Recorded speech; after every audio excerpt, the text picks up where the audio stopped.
Hello, I'm John Everest, and this is a series of discussions on daylight analysis using the phase methods. It is basically a discussion on the different ways of doing climate-based daylight modeling.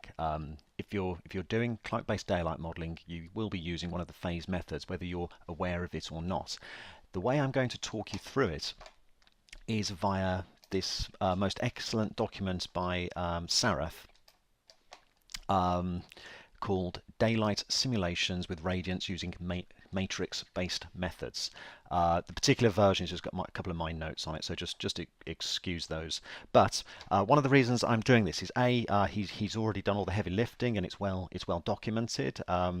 It's by Radiant standards, it's a very accessible document. If you dive into it, you will find it difficult, which is why I thought it'd be nice if I just sort of talk you through it and perhaps give you a bit of momentum to get going with it. Also, this document is free. All you have to do is if you Google daylighting matrix-based method, it's going to come up here, and you can just download a nice clean copy. In fact, why don't I just use a nice clean copy rather than my messy version? Is it going to come? Lovely. Right. Just to dive straight into it, there are actually a two-phase, three-phase, four-phase, five-phase, and six-phase method, and they get progressively more complex. And where I would like to start is with the processing of the sky. The skydome, because whatever phase method you're using, this is the one thing that is constant through them all, and it is about how the sky becomes divided.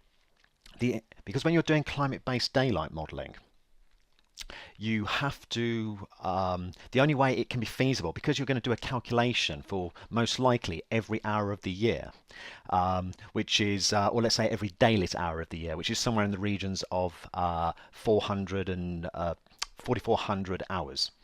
It is not feasible to do a specific lighting calculation for every hour. It's even if you manage to do like a calculation every 5 minutes or every minute, if you top that up and you times it by 4,400, the timescales become ridiculous. So you need you need an optimized approach.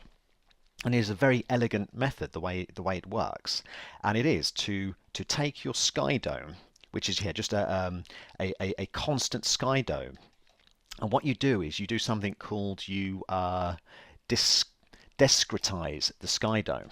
Yeah. And what that means is you actually just carve it up into a number of pieces, and you understand the relationship between, and don't worry, I'll keep going into detail. You understand the relationship between this square of the sky dome to the calculation point of interest, and then you understand that point and that point and that point, and what you end up with is a coefficient. And what I mean by that is if you had, to make the numbers easy, 100 lumens of light energy in that square, how many of those lumens arrive at the point of interest?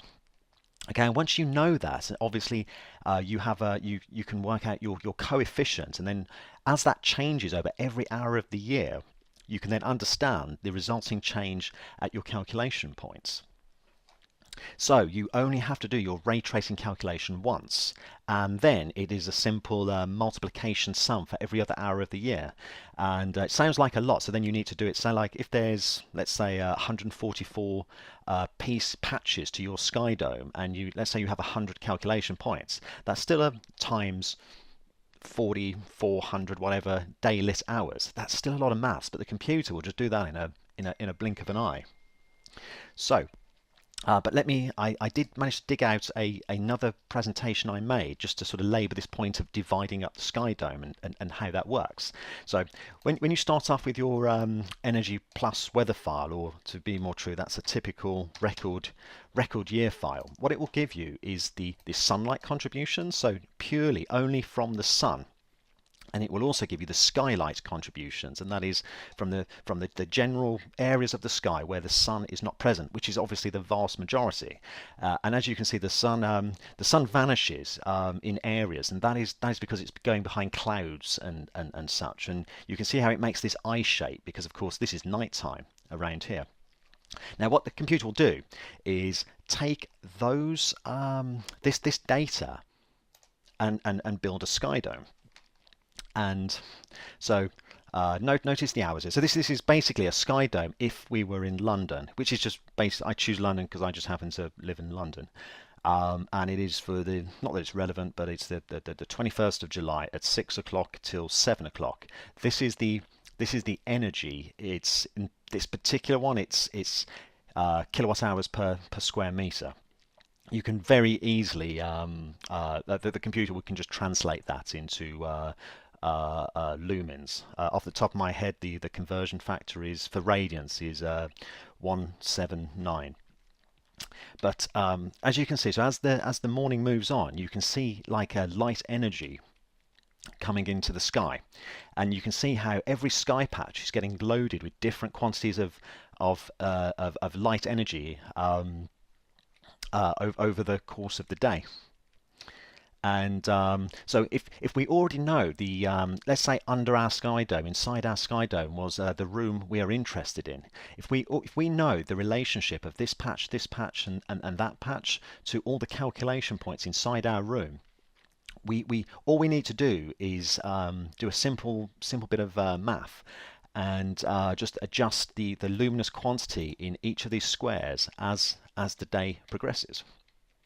Okay, and this is the basis. All the phase calculation methods use this approach. So there you go, and obviously so that's in July. So the sun for England, for London, the sun is quite high for us there. If it were December, it would stay quite low. But again, we would already know the relationships of these patches, so we would not need to do a lengthy ray traced calculation. Okay.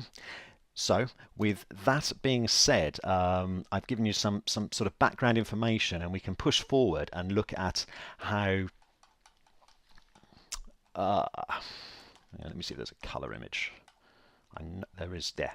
So there's the patch again, but this time, whereas before we were looking from the outside, as if we're as if we're sort of in outer space or something, looking at the sky dome. This is like a sky dome, but this time we're inside the sky dome, and we can start to see how here's like the energy in the sky patch transferring its light energy in. So I'll cut the video here, and then we'll move forward and start to discuss the phase methods. Okay, I will see you on the next one.